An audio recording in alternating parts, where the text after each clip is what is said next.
Amazing. Good afternoon, everyone. Thank you so much for joining us for Family Council's Ontario's first webinar of 2025.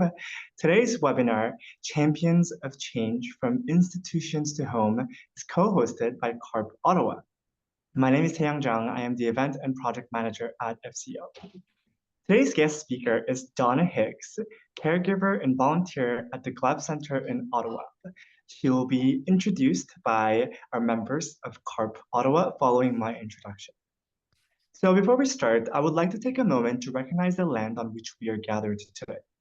We are meeting on the traditional territory of many nations, including the Mississaugas of the Credit, the Anishinaabe, the Chippewa, the Haudenosaunee, and the Wendat peoples. It is now home to many diverse First Nations, Inuit, and Métis people. We also acknowledge that Toronto is covered by Treaty 13 with the Mississaugas of the Credit. So we wanted to share a few logistics and housekeeping rules before we turn things over to our co-hosts and our guest speaker. So you'll notice that all participants are in listen-only mode. So we have reserved time at the end for an interactive question and answer period. At the time, we invite you to use the Q&A box to ask your questions to our guest speaker, and you can put your questions all throughout the presentation, and then we'll get to it at the end. You can use the chat feature if you're experiencing any technical difficulties, and I will answer you through that. And for your information, today's webinar is being recorded, and it will be made available on Family Council's YouTube channel following this webinar, so it will probably be on next week. So now it's my pleasure to turn things over to Carol and Kathy from CARP Ottawa to introduce our guest speaker. Good afternoon, everyone, and thank you, Taeyang, and many thanks to Family Councils Ontario for co-hosting CARP Ottawa's webinars for 2025. So for those of you who are joining us for the first time, my name is Kathy Wright, and I chair the CARP Advocacy Working Group on Long-Term Care. CARP Ottawa has been working with other CARP chapters and like-minded organizations across Canada to influence a change in long-term care from institutions to homes. We want to highlight the positive opportunities that already exist in Ontario and other parts of Canada to enhance the quality of life for both those living and working in long-term care. We are encouraged with the homes that have already transitioned from institutions to homes, but although the number is increasing, it is still a very small percentage of the 627 long-term care homes in Ontario. So we need help from those of you who share our vision and a better quality of life for residents in long-term care homes. And we have been asked many times for more details about who we really are and the what's, when's, and why's of our work. So I will just take a minute to fill you in on our 5 W's. So who are we really? We are CARP Advocacy Working Group on Long-Term Care in Ontario. CARP, the Canadian Association of Retired Persons, is one of Canada's largest nonprofit advocacy organizations with approximately 230,000 members. And what do we want to accomplish? Our goal is to influence change in Ontario's long-term care homes from institutions to homes. This means transitioning from the traditional institutional, medical, and task-oriented model of care to a person-centered approach. And why are we doing this? The pandemic brought to light the systemic problems in long-term care homes that had plagued the system for over 4 decades. Residents, families, and staff deserve to live, visit, and work in a warm, compassionate, and home-like environment. And when the time to act is now, we believe, after 2 years of the horrific tragedies of the pandemic, if we don't begin to fix the long-term care home system now, the residents, families, and staff will be forgotten once again for decades or until another pandemic hits. And how will we do this? There are innovative models, as I mentioned, of care in Ontario and around the world that have transitioned from institutions to homes with reported better outcomes.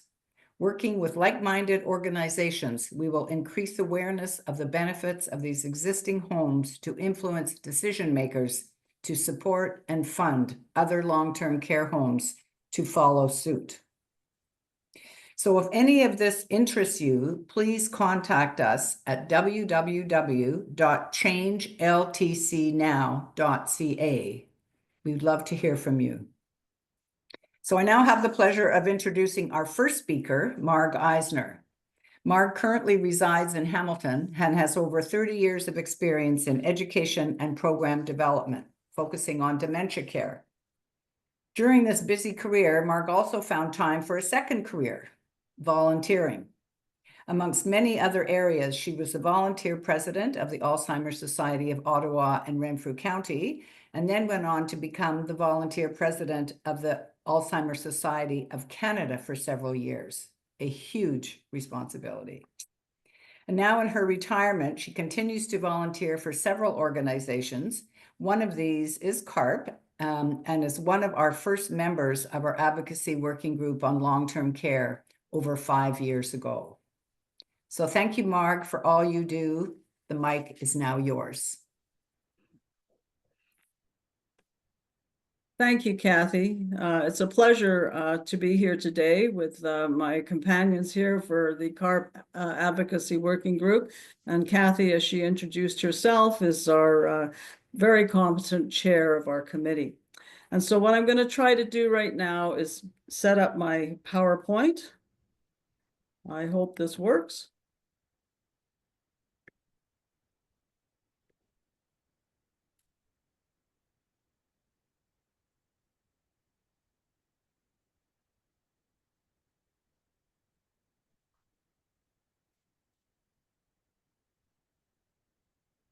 And are we working, everybody? Looks good.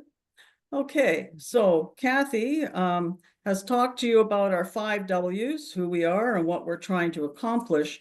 And so today what I would like to do then is follow through on this and talk a little bit about why it is important for long-term care homes to move from institutions to homes and what it kind of looks like to make that change happen, and for sure how you can help us to achieve our goal. So our goal then is to bring about change to Ontario's long-term care homes, because we believe that if they move from institutions to homes, then this will enrich the quality of life for those who live there and those who work there. And why is it important? Well, as Kathy's mentioned, problems have existed in our home care system for years. And in those years, things were tried, strategies were tried. We tried policies, we tried more regulations, we invested in more staff, we provided more specialist programs to try to see if those would work in education and training. But those strategies were found to be insufficient, and they really didn't work. And then along came COVID, and it was horrific.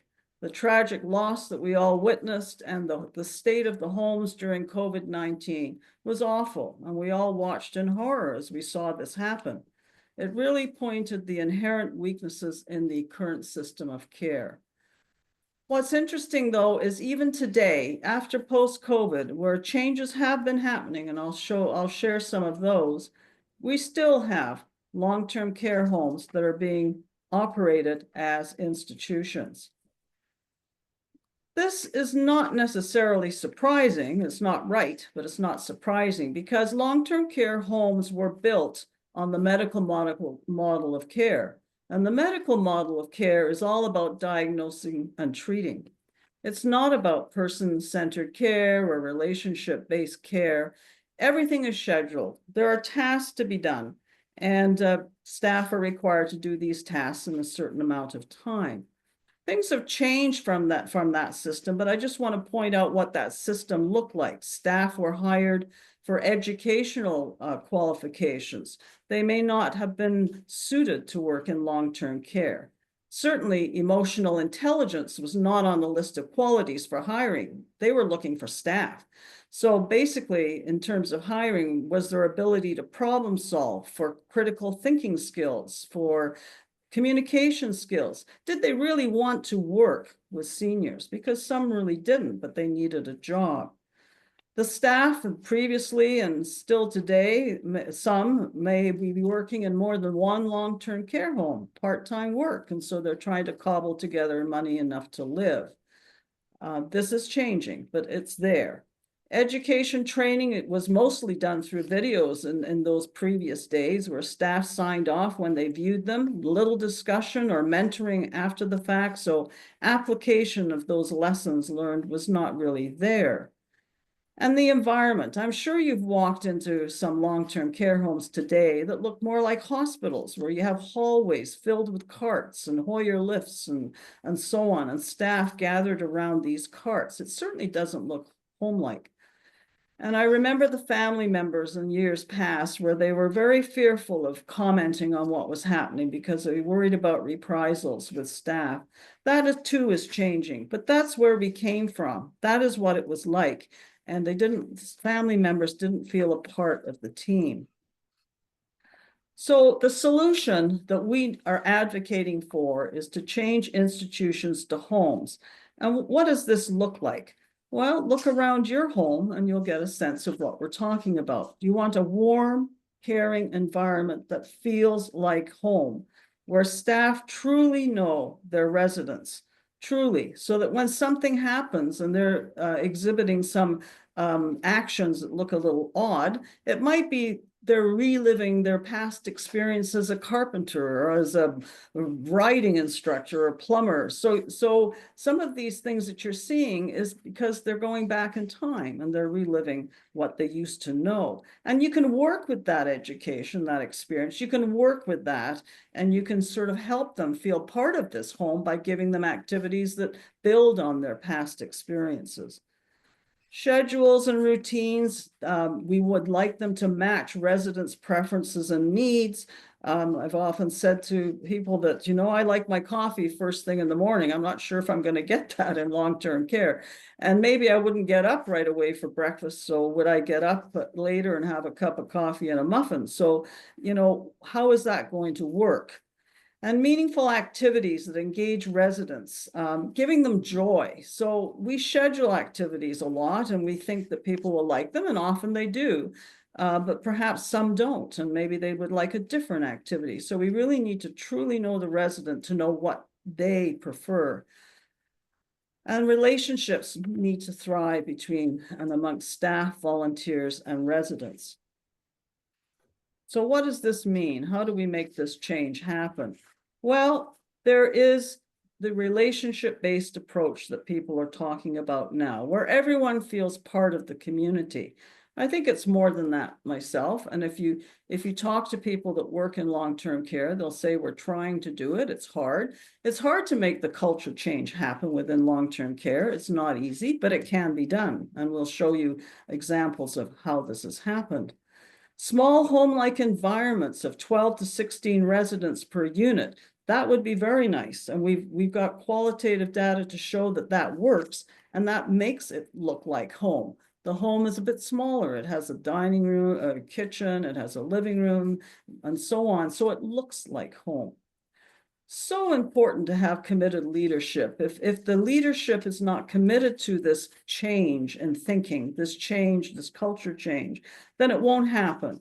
So instead of a top-down kind of approach to leadership, need a bottom-up, where staff in the front lines, their thoughts, their ideas are valued, they're shared, and people work together.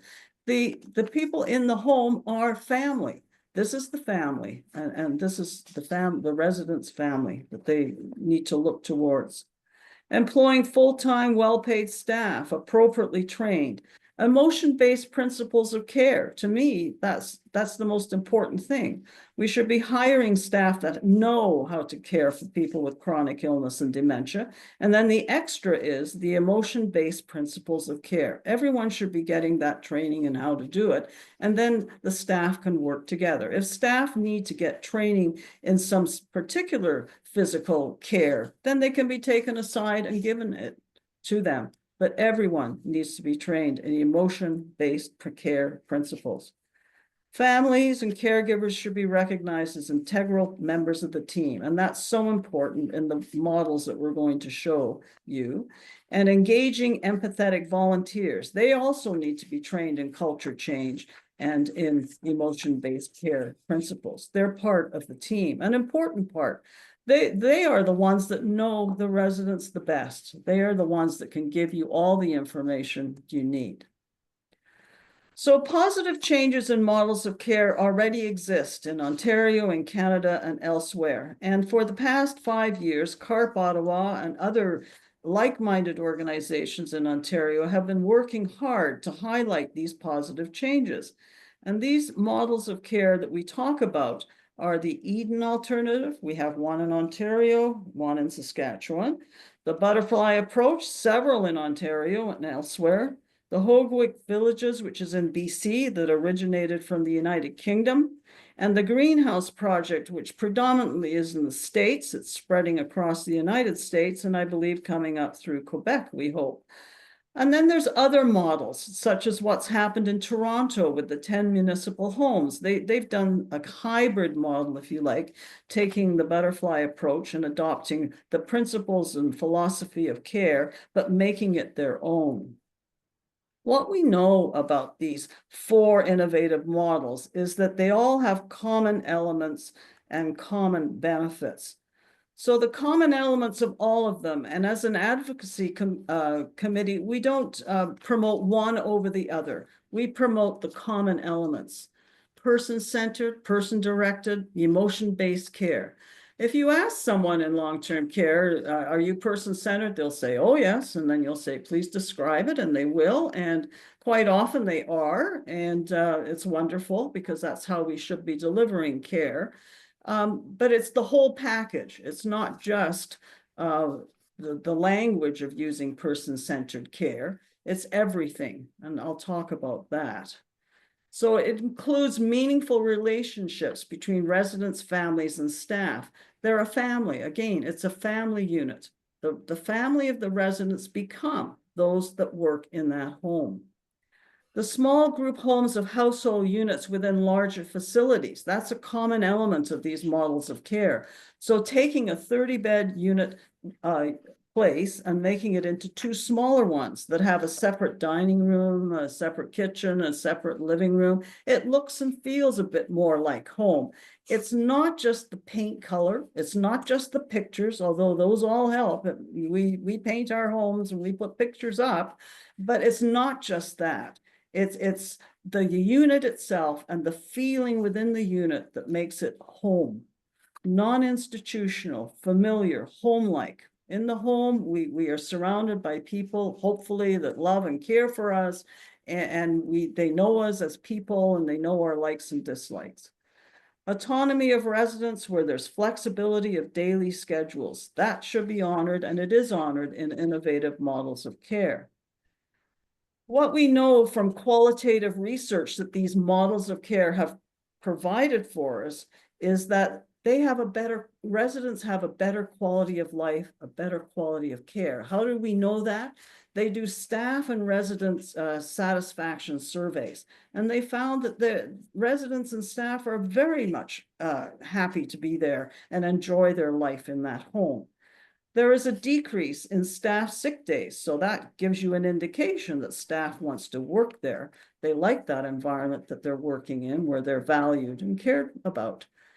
Residents are more engaged in activities and social activity, and I can point to the CIHR research that was done recently with Jennifer Bethel, and we had her on a previous webinar where she talked about social connectedness and the engagement and the importance of engagement with residents. And they're proving that quality of life and engagement and social activity with others really promotes this quality of life and care for people. Decrease in agitation and aggressive incidents is again, a decrease in antipsychotic medications. So important. We find that in these innovative models of care, they're not prescribing antipsychotic medications, not at the level that you'll see in other homes. They don't need to. Decrease in trips to hospital, which is costly and difficult, less falls. decrease in food waste, decrease in weight loss, decrease in nutritional supplements such as Ensure, that all costs money. So they're finding that by using an innovative model of care, there are cost savings to be achieved. So our approach in pushing this kind of innovative model of care has been to engage organizations and help with a grassroots movement to influence government. It has to come from government and local politicians to make this change happen. So at the outset, about 5 years ago, we started sitting down and started looking at what is it we're really trying to say? What is it we're really trying to let people know about innovative models of care and their benefits and why we should be doing this? So we developed key messages and looked at a whole number of areas of concern that we had. And this message document can be found on our website that we've developed. And I encourage you to go to that website that you can see on the screen there and have a look, because on that website is information about what we're talking about. It's also got a blog which highlights new homes that have been starting up an innovative model, or a news article that pertains to innovative model of care.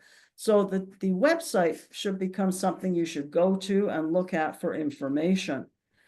We were fortunate to submit a report to the Independent Long-Term COVID-19 Commission, but we were also invited to provide a presentation, which was wonderful. And in that commission report, you'll recall, there were 85 recommendations made post-COVID. There was a few of them that actually targeted what we're talking about today. We reached out to other like-minded provincial organizations to see if we could collaborate and work together on certain aspects of this. And we've talked to a lot of experts asking for their advice, to ask them what they think, how they think we should approach our advocacy efforts and what tools we should be using to engage. So basically, what have we physically been doing? We've been writing letters. We've been writing letters to the editor, opinion pieces, writing articles. We're providing monthly lunch and learn webinars, and you'll see all these webinars on our website. So they are recorded and put up.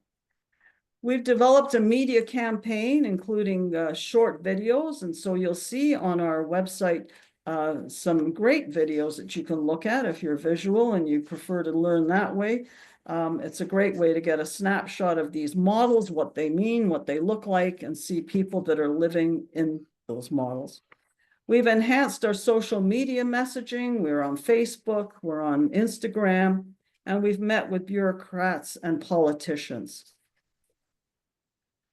So we did have a video. We tried it earlier to see if it would work, and it didn't work. So I'm not going to try it now.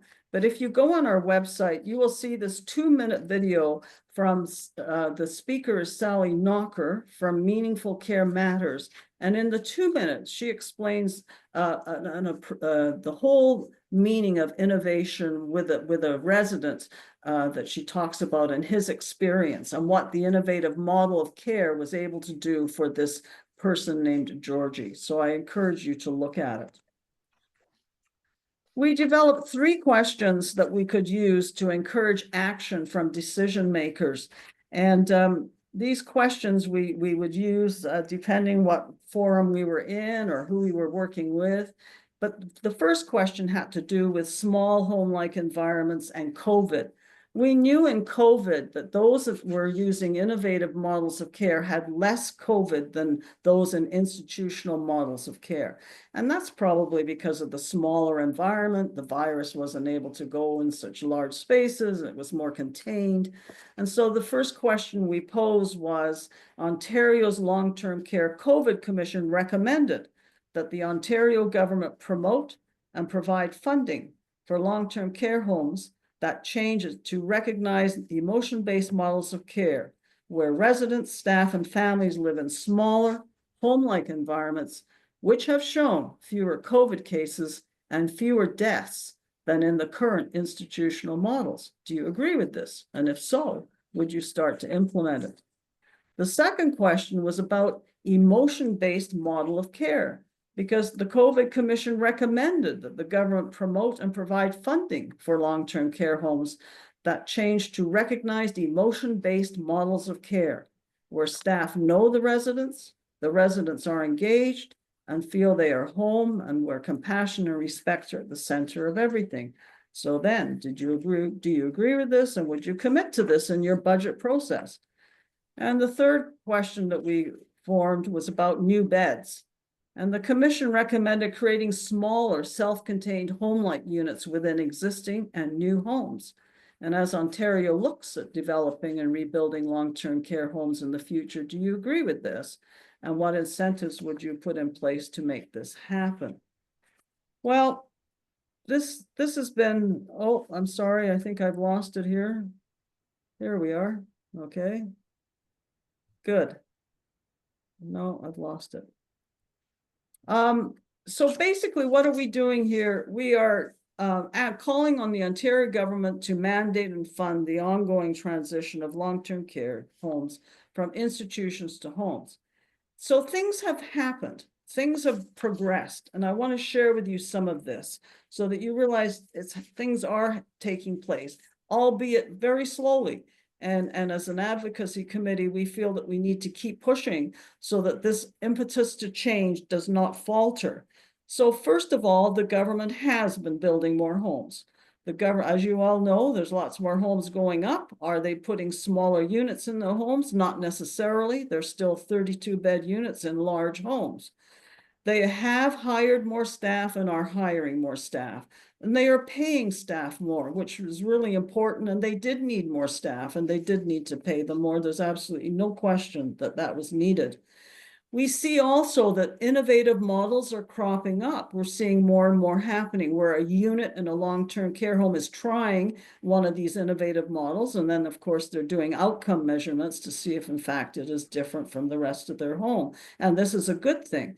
There is one home we know of in Ontario where the whole home is turning into an innovative model home. So there's a start.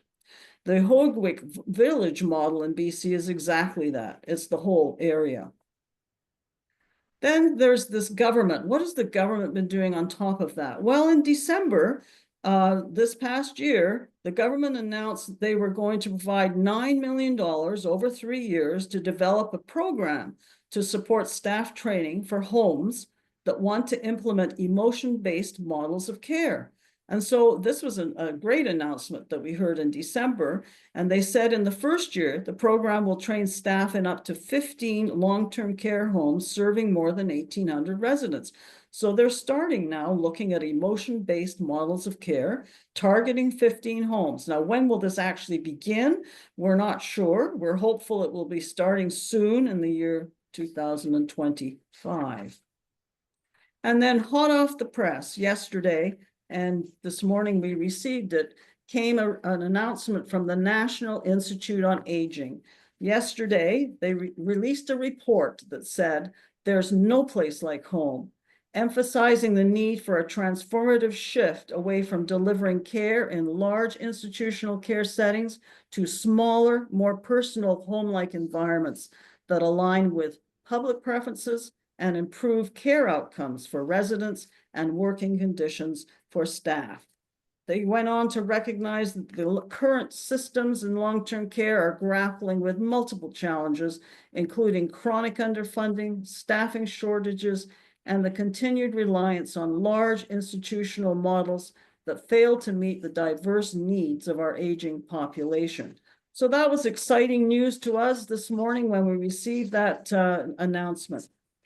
And so I can't forward the next slide. It doesn't seem to be there, but I wanted to say that there are challenges. There are challenges in what we're doing, and we need your help. Right now, there's about 630 licensed long-term care homes in Ontario, and this means over 77,000 long-stay beds. We know that there are nearly 48,000 people are waiting for a long-term care bed. We also know that 1 in 5 seniors over the age of 80 have complex care needs, which can only be met safely in long-term care. We will always need long-term care. We all want to live at home. We all want to age in place and stay at home, but that is not possible today, and it will not be, because there are certain conditions that need further care than you can give at home. And then you look at those that have cognitive disability. Over 80% in long-term care homes have that disability. And sometimes the caregiver is long since passed, or they're not able to care for them at home for whatever reason. We will always need long-term care. So that's our reality today. That's our challenge. The good news is we know things are slowly happening. There's positive change that is happening. Long-term care homes are starting to get more recognized that there needs to be something done. So in order for us to promote quality of life, quality of care for our seniors in long-term care, I ask you to join our advocacy efforts. I ask you to look at our website. I ask you to talk to people. I ask you to talk to politicians and talk about these things. And if you want some help, just contact us and we'll be glad to help you in that advocacy quest. So thanks for listening to all this. And now I'm going to turn it over to Donna Hicks. And Donna is a caregiver and volunteer at the Glebe Centre in Ottawa. And I'm going to let Donna tell you her story. Donna? Thank you. Thanks, Marg. Well, like many of you, I'm a mother, I'm a grandmother, I'm a friend, and I'm a volunteer. But unlike you, my priority is my mom, who's 101 years old and is well on her journey with dementia. You know, I think the hardest thing for people is when you become your mother's mother and all the responsibility is suddenly shifted and it's on you to provide care. So I looked after Mom for 8 years. She was in her apartment at first, living completely independently, enjoying bridge and cocktail parties and going out for dinner with the girls, although they were all in their late 80s and 90s. But one day I went in and found her kettle was fused to her stove. And the next week I found her car keys. She was still driving, which was a scary thought. But I found her car keys in the freezer. And then I talked to my brother and I said, it's time for us to look at a retirement home.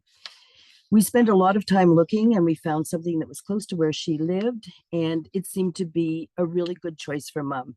She enjoyed it. Again, there was bridge. She liked the fact she didn't have to make her meals anymore. So she was really quite happy. And she felt that she had a fair amount of spare time to do the things that she wanted to do, which never included TV or bingo, but always included bridge and puzzles and talking to people.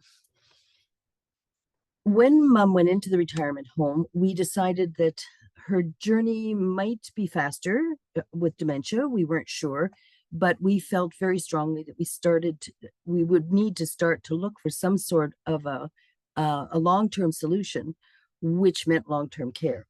So my brother and I visited 10 different homes, and some of them were just so awful. And some of them were good, and some of them were actually pretty great.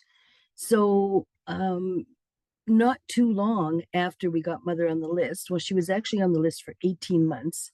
She had a fall and she hurt her arm, and the care was not very good at the retirement home. She ended up in hospital with septicemia and she very nearly died. After that, the social worker we were working with said, no, she can't go back to retirement home. She needs much more care. Let's look at long-term care. And we were very fortunate that one of our choices, our top choice, was the Glebe Centre, and that's where she went.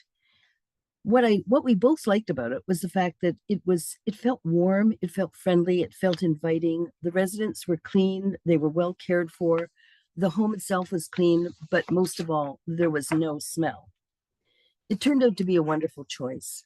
The staff are very kind, they're compassionate, they're very caring, they're very innovative, they're creative, and constantly looking for different ways to improve the lives of seniors. In 2019, Susan Zoris, she was then the director of operations, decided that she really wasn't terribly happy with the medical model of care, and a lot of the senior management felt exactly the same way and gave her great support while she started to look for new models. She wanted something that was person-centered, that was emotion-based, that respected a person's values and their preferences, that could look at what needs they were expressing and find a way to serve those needs. She wanted something that was both, it had components of both emotional as well as physical care, where a person's story and their past history was important and had meaning, and was the person was understood, and that their values were respected. She wanted something that had better emotional support, but something that also would alleviate people's fears and anxieties. It is so anxiety producing when a person goes into long-term care, not only for the person themselves, who everything has changed for them, but and to a large extent, their freedom is taken away, but also for the families and the guilt that you feel when you put a person in care, even though you know it's the only way that you could do it to ensure that they're safe. It still is so difficult. And I sometimes hold people while they cry after they've placed their parent. They are feel so guilty. And you have to do what's best for them, but you also, as a caregiver, have to look after yourself as well. So after doing a lot of reflection on a lot of different projects, the Glebe Centre did pick the butterfly model of care by Meaningful Care Matters. And then, of course, COVID hit, and we all know what devastation that caused. So in 2022, Susan was able to resurrect the program, and I was one of 2 volunteers chosen to take the training. I offered to help with the fundraising if they would let me do the training, because I said, I can't sell something that I don't know.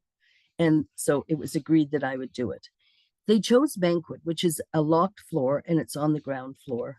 And everybody was trained. It wasn't just the PSWs and the nurses. They also trained the cleaning staff, the kitchen staff, anybody that came onto that floor that had that interacted with residents actually got the training. Well, I'll tell you, it's been a long time since I'd been in school. I found that the training was I was just exhausted by the end of the day. It was very intensive, but it was also very exhilarating. And what was the most exciting was to watch as people examined their feelings and their fears and discuss them. What it meant to look after somebody that was really ill, what it meant to look after somebody that had dementia and maybe was having outbursts.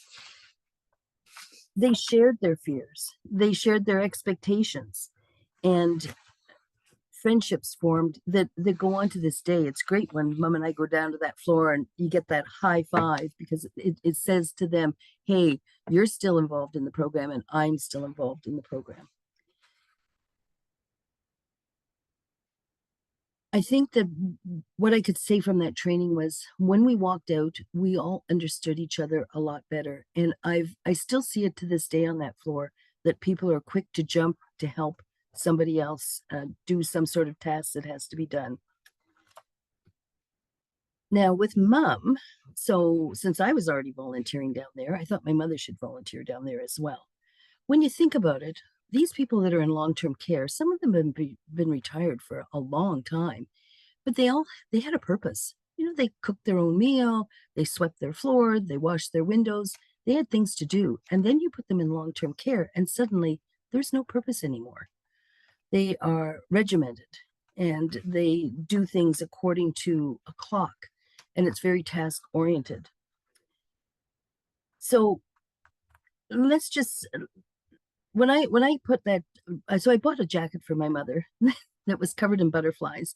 And when I put that jacket on her and I say to her, okay, Mom, we've got to go to work today. Here's your jacket. We're going down to volunteer. And she just lights up. And she said to me one day, why aren't we getting paid for this? And I said, because Mom, you offered to volunteer and you're going to volunteer. So we go down there faithfully when we're not an outbreak on one floor or the other, and we do whatever we can do. Sometimes I help tidy up, but mostly I would say that we just sit and visit with people. So I like the fact that Mom has a purpose, and Mom likes the fact that she has a purpose as well.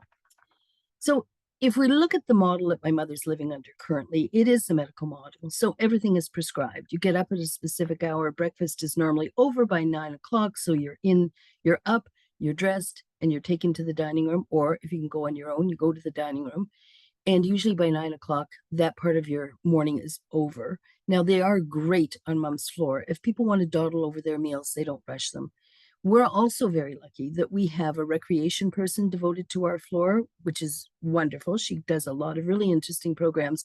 And we have this marvelous volunteer who comes in every day, 5 days a week, sometimes 6 days a week. And he does bat the balloon ball around and gets people laughing and chatting. Then after that, people are toileted, they're taken to lunch. After lunch, the majority of people on mom's floor go to bed. My mom does. She's never gone to bed. She used to get up, stay up till 1 o'clock in the morning and get up by 7:38 the next day. And I mean, she doesn't do that anymore, obviously. But, you know, again, that was a major life change for her to go from being so totally independent and deciding when she wanted to go to bed. And often what she was doing was she was staying up at night to make a meal or bake for somebody in her building that was sick. So this was quite a life change for her. While the people are napping, while the residents are napping, the PSWs are busy doing their charting. And then after nap time, so talking about my mother and her 7 friends who don't sleep, often there's a program for them in the afternoon.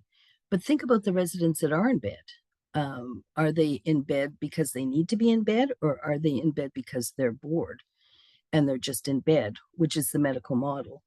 So after their nap, they're toileted, and then they're taken to dinner. After dinner, there's very little activity in any long-term care home in the evening. They're put to bed. So, you know, when you look at that medical model, what I say to myself is, are they residents or are they patients? So if we look at how important home is to each and every one of us, we need to look at the butterfly model of care. So what I like about that, and what Mom and I enjoy when we go down, it's so flexible. If you want to sleep in, you can sleep in. When you get up, there'll be yogurt for you with some berries or some toast and coffee, whatever it is that you want. And then there's programs that go on absolutely constantly down there. In one corner, there's puzzles. Oh, the table next to them, they're doing some sort of drawing or artwork. There's a movie going on. They love old movies. There's a movie going on in another room. Then there's the quiet room where they can just sit, and some people do. We have one resident who just loves to sleep on the couch. So they take the couch up in the morning and they just lie down and have a nap, which is great. That's what you'd do if you were at home. There's newspapers. I brought it. My brother's a great reader of Time magazine and some financial magazines, and I was taking them into a resident for over a year, and he would tell me how much he was enjoying them and the happiness on his face when I brought him a new magazine. And then one day I looked over his shoulder and realized he was reading it upside down, so he wasn't reading it at all. But who cares? He was so happy, and I think that's really the joy of the butterfly model. Is it's flexible. There's a lot of activities. They have snoozling. Oh, Mother and I just love this. So it's a light that comes down from the ceiling, and it puts fish on the table, and you can chase the fish with your fingers. I mean, it's just, and they have games on it and all sorts of things that you can do. We often help with puzzles. And in the summer, there's a closed-in garden outside, and it's just an amazing place. So we have volunteers that help. I'm one of the volunteers that will help garden as well. And when I take Mom down there to visit, there's one lady who insists she wants to give my mother a flower. So she goes to the garden, but she doesn't just pick a flower. She takes out the whole plant. So we have to divert her interest and then replant the flower. It's like any project, this has been spoken about. We have to do an evaluation. The board, of course, wants an evaluation, and it's a very small sample. And an evaluation on a sample that's so small is not easy to do. But we do look at the whole issue of, are there less falls? Are there less outbreaks? Are there less use of psychotropic medications? But you know what's important? It's all about happiness. Are the residents happy? Do you hear laughter? Are they sitting in front of a TV that's not on? Or are they sitting in front of a TV, slumped in their wheelchair that's on, but the sound isn't on? No, that's not what happens on that floor. I see PSWs sitting down next to people, holding their hands and charting with the other hand, or helping them put a piece of puzzle in place.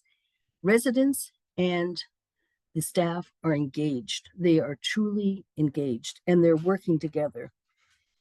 So let's think about this. It's what's important: happiness of the residents, of course, but also the staff satisfaction and the family satisfaction. People deserve to have autonomy. They deserve to have the ability to choose. So, when I'm talking to people, I say, you can delay, you can deny, you can deflect, you can continue with this medical model of care, but I don't personally think it works. There's other options. I don't think there's anything sadder. It brings a lump to my throat. I don't think there's anything sadder than watching a resident come in and knowing that I go to my mom 4 days a week and I have a sitter that goes 2 days a week. So I'm in the building a lot. There is nothing sadder than watching a person come in with a spark in their eye and an interest in their clothes and an interest in their food. And you watch that spark die over a few months or a year. And then they're not themselves anymore. They're a different person. And it's nobody's fault. It's the fault of the model. So I was very excited. I'm going to tell you something at the very end, but we got our executive director and our president retired at the same time. I mean, we were horrified. Both of them had done a great job. And so just over a year ago, we got a new executive director, Emma Thibault, and we got a new president, Ann Scotton.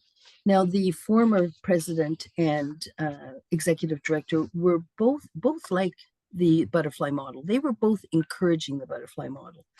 But our new executive director and our president have embraced the model, and they really want to see that model go throughout the home. So to date, we have completed 2 floors. We've almost completed the 3rd floor, 5 more floors to go. And it's just been just watching the difference on the floor, watching the difference of the interaction between the residents and the staff, and the different, and I would say more collegial working relationship between the staff and the staff. It's just been great. Management has brought in and has decided that this is the way to go. The happiness and the laughter on those floors there's no question, it's increased. And now working with the board, and we have a brand new board as well. So working with the board, the Glebe Centre has made the decision that we will be a complete butterfly home. We probably won't be able to afford to do the Meaningful Care Matters evaluation of each floor, but we will stay accredited on the 1st floor, because that will be showing us if we're doing it right and if we're doing it the way that it should be. I mean, keeping people in their home, I think, is absolutely the optimum if it can be done, if they can be safe, and if the services can be provided. But, having had knee surgery and tried to get a PSW to come in so that I could take a shower turned out to be such a mammoth task. So I'm not sure that this is going to be a long-term solution for a lot of people. And unfortunately, I think long-term care is going to be the solution. So from my perspective, as a caregiver's perspective, and from my mom's perspective, I think it is so important that we move towards emotion-based care, that we give people the opportunity to choose, and that we ensure that homes are happy places and that people want to be there and are not trying to escape. Donna, that is so exciting. We do want to allow a little bit of time for some questions and stuff, but you have made it really quite interesting. One of the questions that have come in was, did you have to influence some of the staff members? Did they all grab it at once, or was there a problem or a bit of a challenge to get some of the people to agree with this new model? You can go into a home and you can go onto a floor. I can go onto a floor and I can tell you in 10 minutes which 3 PSWs will be stars in this program and which ones will just drag their feet. Yeah, not all staff want to do it. I'm going to be honest with you. I do believe, after watching the model really carefully, that it is more work for the staff in the fact that they are spending their day interacting with people. On that butterfly model, there are hardly anybody that goes to bed. Why would you go to bed? There's a puzzle to do. There's a newspaper to look at upside down or right side up.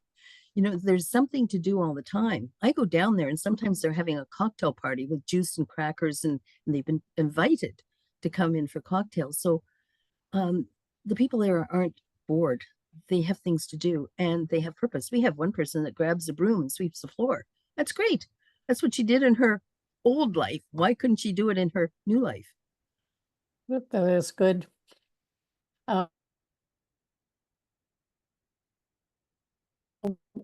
Question for you or Marg. One said that they've done a lot of work with their family councils and residence councils, and she has provided a link from research that I've done in the University of British Columbia, and that's well worth sharing with most of the people on the line today. And we'll put that up there and let people use that as another resource.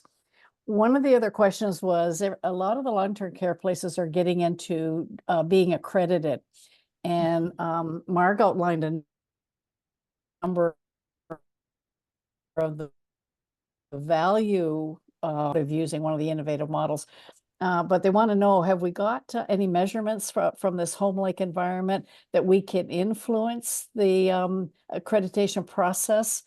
Has your place been accredited, and is it showing some real changes for the long-term care?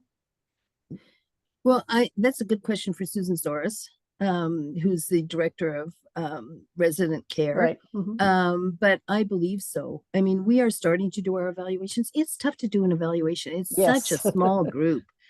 How can you evaluate 30 people? And then really, what are you evaluating against? The other 5 or 6 floors? But we are accredited by Meaningful Care Matters. We go through that every year. We've got a new one coming up in March. We got an almost perfect score on last year's. And we just finished an evaluation program. We just did a refresher program with our staff on that floor. I sound like I work there, with the staff on that floor yesterday. And I was just leaving as they were leaving, and everybody was high-fiving and saying, I talked to somebody that was brand new on the floor, and they said, this is just so amazing. Why aren't we doing this everywhere? And then I said, well, listen for the announcement. We will be. It makes a huge difference. And to see that kind of staff engagement, instead of people dragging themselves out of the building at the end of the day, it is my belief that staff generally are happier and that they feel their work is more meaningful. So it is good that they are satisfied from the certification part. It's the influence on CAR for Accreditation Canada. Marg, you wanted to add? Yeah, I unfortunately, the quantitative evaluation, which is what the peer-reviewed research gives you with numbers and so on, has not really kept up with this. And we struggle to find that those research outcomes in the literature. It needs to be done. And the government needs to fund this research, so we have that peer review research.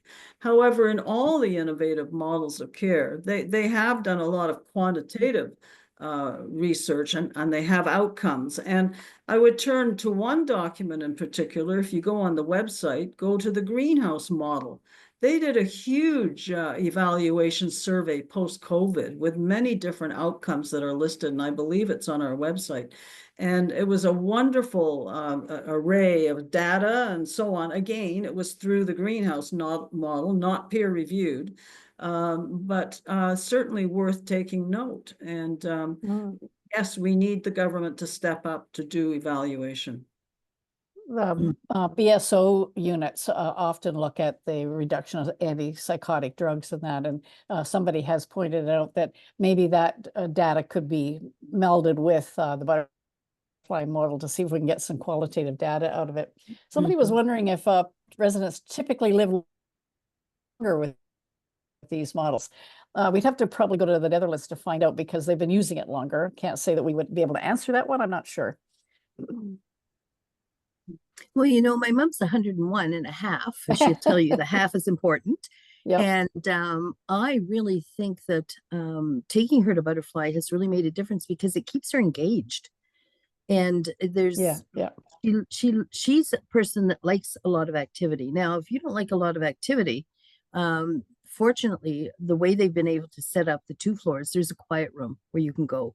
There's also they eat in much smaller groups. They eat in a family style group, which is I think much more conducive to eating and having some chat. Because one of the things that I find going into the medical model on a lot of floors is there's no talking at lunch. Like we've actually put music on my mom's floor because Yeah. nobody's talking, but it's hard to talk around a really square table where you're at all different heights, whether you're in a wheelchair or a chair, so I just find that it's so much more conducive. We have little pods of eating. Now it's more work for the staff, right? Somebody has to be in that room when people are eating so that you make sure that there's no choking going on and to make sure that they are actually eating their food and not putting it in their shoe. So there's no question that again is more work. But again, I look at the longevity on that floor, and really, other than, one person was 103, she'd been there quite a while. So I do think that keeping people engaged will enhance their lives, and I think they will probably live longer. The average life expectancy in long-term care is 2 years. Yeah, that's right. And that's where the turnover comes from. People are wondering, do long-term care places that they have? I'm sorry, you're frozen. Yeah. One of the innovative models, right? All right, there. A little bit of unstable, but the long-term care places, they'll often put it on their web page, and you can talk to the care managers about wanting to see if they have an innovative model. We're at the end of their time. I'm going to turn it back to Kathy to wrap up.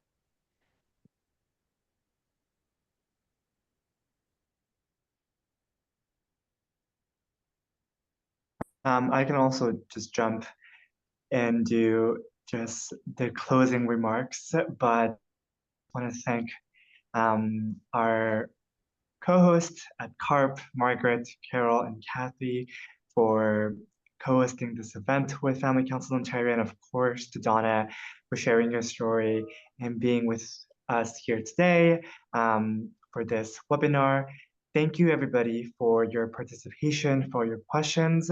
CARP and FCO have been collaborating for a while on these webinars, and we are so excited to continue doing our work this year, and we have tons of new webinars coming, so make sure to subscribe to our e-bulletin on our website for all the future programming. And as a reminder, today's webinar has been recorded and it will be made available on Family Councils Ontario's YouTube account next week. And we will also make sure to include the link to the video in the description so you can view it as well. If you have any questions about today's webinar, please feel free to reach out to me using my contact information on the Zoom registration page or just events@fco.ngo, and I will direct them to the right person. So thank you everybody with us today and have a good rest of the day.